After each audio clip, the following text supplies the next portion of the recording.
Several of the rap game's big names were born and raised in the Magnolia Projects. Is that Bird Boy? Birdman? Oh. Fuck, that's gonna get me killed. Okay. Now, Chicago, someplace in down south, someplace up east, and Compton have to be on this list. There's no way that they're not. I'm not gonna be here too long. We already know what the title, we already know what the deal is. Shout out True History. At least channel leave the video pushing box below. Let's jump into it. Let's see what the 5 worst projects in US history really are. Surrounded by various Because we always hear these shits, but I'm ready to see what the truth really fucking is. Let's go. In high crime areas. It was originally semi-permanent housing for white war workers, but it converted to a public housing in 19. It was 100% black. Let's go. Huh?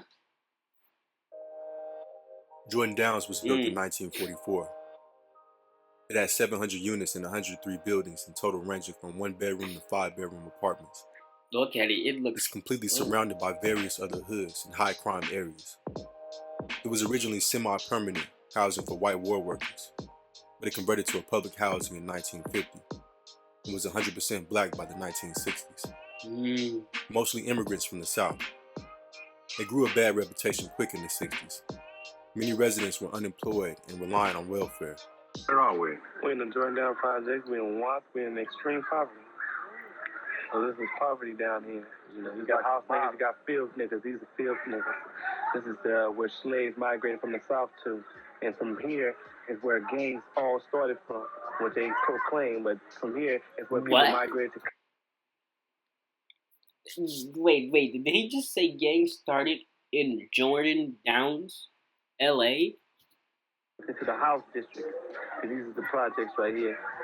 Our ghettos. And, you know, the mindset of illiteracy and, joblessness. This is it right here. Broken home families. You know, political corruption, false promises. You know, this is it right here. The Watts riots of '65 made it even worse. 232 businesses were destroyed and 632 businesses were damaged. Considering all types of structures, 242 buildings were destroyed and 644 all in one city? And after all of the carnage, businesses were reluctant to set up here. This meant there was an... What did they do? Did they just grab a bunch of K's, rifles, and just start lighting shit up? Like, damn. How do y'all destroy that many buildings? Or some churches, but nothing else to actually help the community. Police were reluctant to patrol the area as well, meaning a lot of crime went unchecked. Wow. In the 70s, the Grape Street Crips, one of the most notorious and largest Crip sets, set up shop here. They beefed with the Nicholson Gardens, home of the Bounty Hunter Bloods, the largest blood set in LA. Many bodies have dropped over the years on both sides. I feel we have no way else way to it's in our Yeah, we all know about, you know, the Crips and the Bloods up in Cali. That's basically where it came from. And then it migrated all the way to other states and shit. But that's where it actually came from. If I'm not mistaken, that's where those two came from. At the bottom, you know, what else can we do? Nothing but violence. If it looks familiar, it's probably because it was heavily featured in Menace to Society. A great choice for the movie, because it was the quintessential LA hood full of all the ills that plagued South Central for years. I didn't know that. I didn't even know there was a town called Jordan's down in LA. Let alone know that they was fucking making the movie Menace to Society in that fucking city. What? It featured in GTA San Andreas as the Willowfield neighborhood as well. Nah, this bitch is bad. Notable alumni of Jordan Downs include 03 Greedo, Tyrese, and Flo. Tyrese Gibson, Tyrese, the singer Tyrese, the actor on Fast and Furious, Tyrese. That nigga lived in Jordan's Down? Oh my god, his upbringing is amazing, man. Today, I don't Jordan know who Down the is fuck that gradually is. being Greece, the Flojo, Flojo. Three Greedo, Tyrese, the Flojo.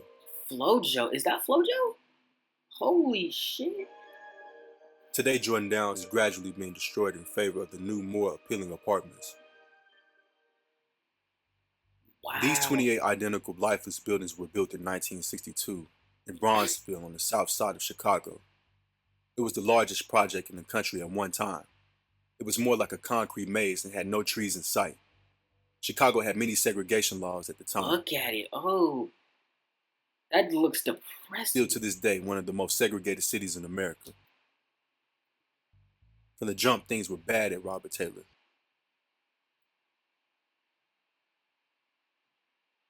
Holy shit.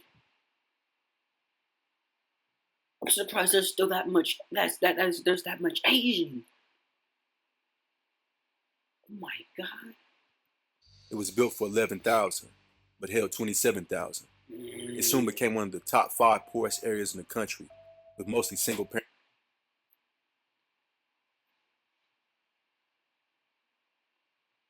How the fuck was it made? That is crazy. They're fitting all those people in like one unit sometimes. They're fitting at least 7 people in one unit. Households making less than 5,000 a year. Majority of people here had a family member in prison. It was basically a high-rise slum and heavily neglected by the city. Oh my god. That meant faulty garbage chutes, broken elevators, and no maintenance. More than that, it was a hub of drug dealing and home turf of multiple gangs that still exist to this day. Mickey Cobras, GD, and BDs to be exact. Even the police and ambulance were scared to come here. Because Wow. once you got inside, it was a maze of dark hallways. Elevators are a common setting for assaults. In fact, a fifth of crimes at Robert Taylor happen to residents while they're coming in and out of their buildings. It was the worst in the 70s. And in one weekend, there was 300 shootings around Robert Taylor, and 28 people were killed. If you got a gun and that's the only way you can fight me is by a gun, then I have to, hey, you ain't no man, but I'm going to have to fight your way in order to protect what's mine. Oh, that's fucking good. That's good. If you have a gun, that don't make you no man, but I have to fight your way. You know, Ain't it's no like way. this environment in which we live, man. You know, I don't care whether you with a group of people or you by yourself. You always have to keep your guards up, man, because you don't know when temptation is lurking around the corner for. Like, you why know, the for fuck you- did I for your expect number that? to come up. Why the fuck did I expect this bitch to have a 1080? Oh shit, never mind. It is on HD. You're lying. You know, Hey, you see what I That do? bitch ain't do anything HD-ish. I don't bother nobody. I don't want nobody to bother me. But they do know that I can't play their game. I'm quite sure of that, bro. See, that's the thing that worries me, man. You can't be fair out here, man. You have to play by their rules. If you don't, you lost out. Then you dead. You There's a lost few your money. notorious cases from here too. October 76. 22-year-old Denise Dozier thrown from the 15th floor apartment window. She survived. Because of this, the city... Did you?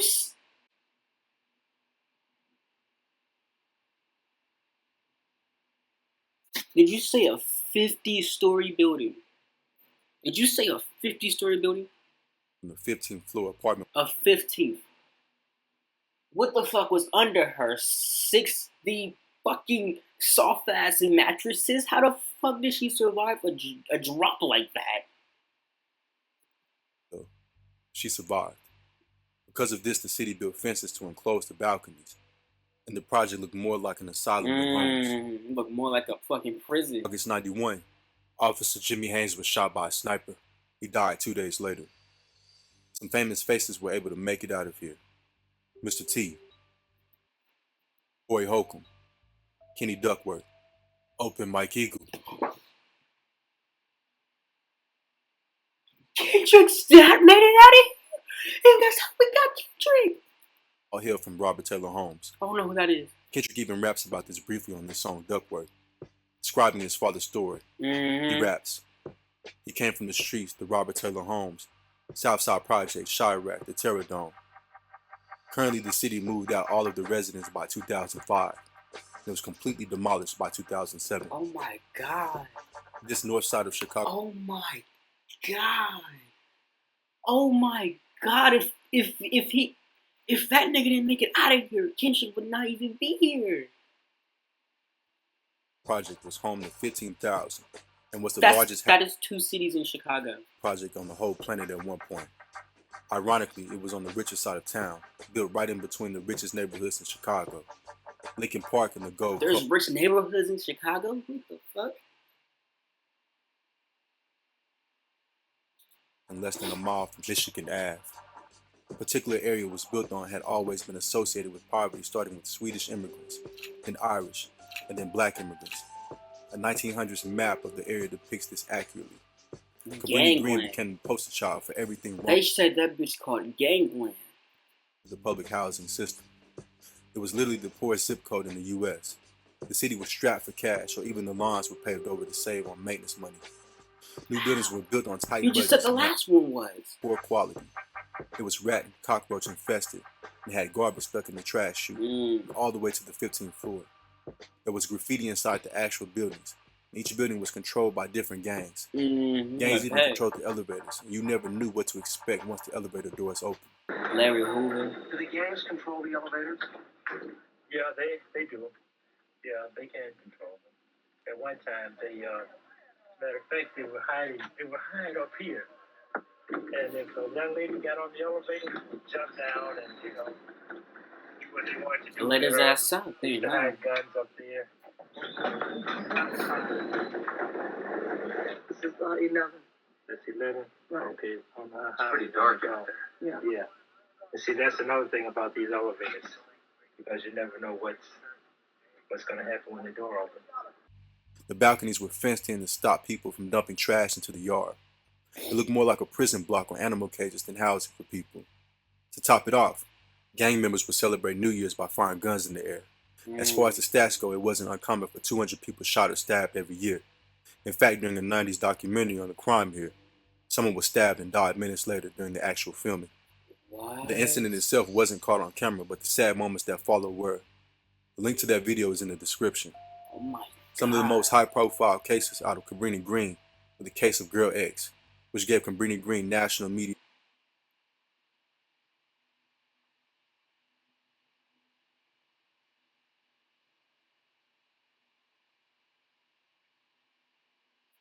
"9 years old? She has, oh my God, blind, mute, and paralyzed? There's normally a fucking, would you rather be blind or deaf? And she's both. And to top it off, she can't even fucking walk. Oh my gosh.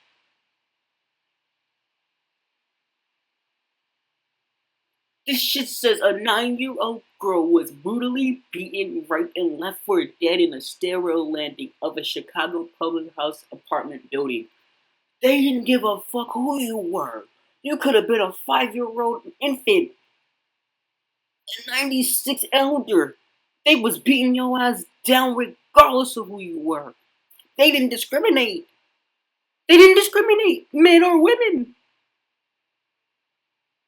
Miraculously, she survived, but the attack left her blind, mute, and paralyzed. She was known as, for 5 years, she was only known as a Girl X. Attention. What does Girl X even mean? Due to the severity of the crime. Another famous incident was Mayor Jane Byrne moving into the projects to show that Chicago's crime rate wasn't so bad. She only lasted 3 weeks. Some famous people that made it out of here are Curtis Mayfield and Polo G. Polo G made it out of a motherfucking place that beat a 9-year-old girl down and left her blind, paralyzed, and mute. In the nearby Marshall projects. Nah, these motherfuckers have lived in some terrible places. What the fuck? Good Times TV show was based here, and it also served as inspiration for both Candyman movies.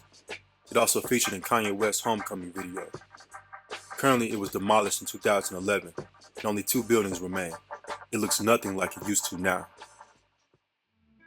Located in Bed-Stuy, This is a the short Marcy one. houses were built a few years after World War II in 1949. Wow. These 27 six-story buildings with 1,700 apartments hold 4,000 residents, brought to fame by rapper Jay-Z, who has described the homes as a block away from hell, the place where the news cameras never come. One frequent visitor to the projects, however, is the NYPD. Gang disputes are common here, and the gangs have evolved over the years as well, and residents often hear the crack of bullets. In 2014, 4 teenagers were shot and 1 killed in the Marcy houses due to turf wars. Crack hit the Marcy houses hard in the 80s, like the rest of the inner cities in America. Many young children sold crack to take care of themselves because a lot of their parents turned into crack fiends. Yeah. Jay-Z himself admits to selling crack in Marcy as a teenager. He almost lost his life on multiple occasions. To make Marcy's situation worse, on December 20th, 2015, 2 police officers were shot and killed a block from the Marcy homes. Since the shooting, police have been scarce in Marcy. New Orleans is a city that is... Why was it so short? Were these just so much more bigger even though they're 3, 2, and 4? They replayed this one because of Kendrick Lamar was in that motherfucker, huh? I know they did. I know they did. I know they ways. Your ways not deceiving me. I know your deceitful ways. You're not deceiving me. But when these were 4, these were 5, 4. This was the fucking intro. This was 4. This was 5. This was 4.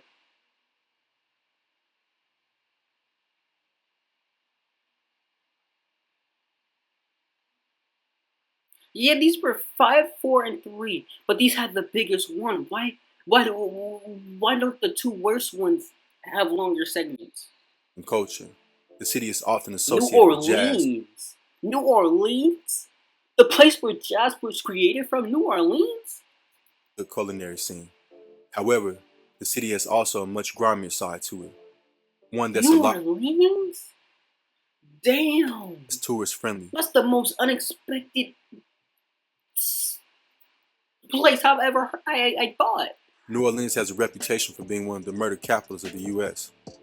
The Magnolia Projects, also known as the C.J. Peak Projects, was known countrywide for its high murder and crime rate. New Orleans rapper Juvenile described the project as a haven for drug dealing and violent crime. In a song, he described it like this: on New Year's, lights get shot out at 6 o'clock, 4 or 5 o'clock in the morning, you're going to be getting shot. The trials and tribulations inspired many Magnolias to make it out. Several of the rap game's big names were born and raised in the Magnolia Projects. Is that Bird Boy? Birdman? Oh. Fuck, that's gonna get me killed. Share their struggles through their music. Artists like Birdman, Juvenile, and Turk all hail from Magnolia. Turk? A young female rapper nicknamed Magnolia Shorty was one of the many victims of the violence that plagued Magnolia. The rapper was shot to death in 2010 in her car not far from Magnolia. 2 men pulled into the apartment parking lot right after she got home and unloaded into her car. She was hit 26 times. Her murder still remains unsolved. After Hurricane Katrina hit in 2005, nearly 600 people were evacuated from Magnolia, and it became a ghost town. In 2008, they were completely demolished, replaced by a new housing development called Harmony Oaks. These niggas don't discriminate. These bullets don't have any gender. These bullets aren't racist. They don't discriminate. They're not gender equality. They let shit fly. Let shit fly. They don't care who you are.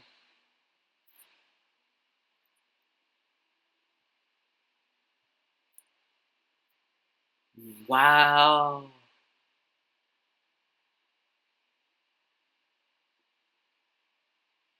No Compton? No Compton? No Compton?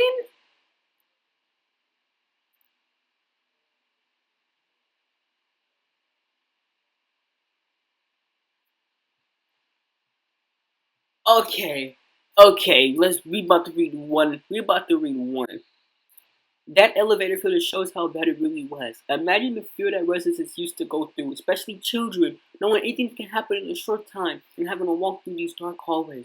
Just show how so many people need to appreciate this situation because you never know the life you could have been born into. Bro, they beat a 9-year-old down. Okay, bro, I'm off. They beat a 9-year-old down and left her blind. They left her blind, mute, and paralyzed. You don't understand? 2 are already bad, let alone not being able to fucking walk or move your own body. You can't even see or hear now. Like, you can't even see or speak now. Like,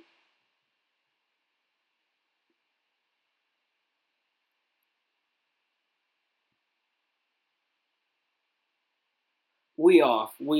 That was a good video of true history. I don't think I'm pretty sure I shouted you out, but if I didn't shout out true history, leave a channel, leave the videos, blah blah. Other than that, I hope y'all leave a like, leave a comment, hope y'all enjoy, hope you subscribe. So you press on, don't forget to turn on all post notice. We enjoyed the video because that's all I got for y'all today.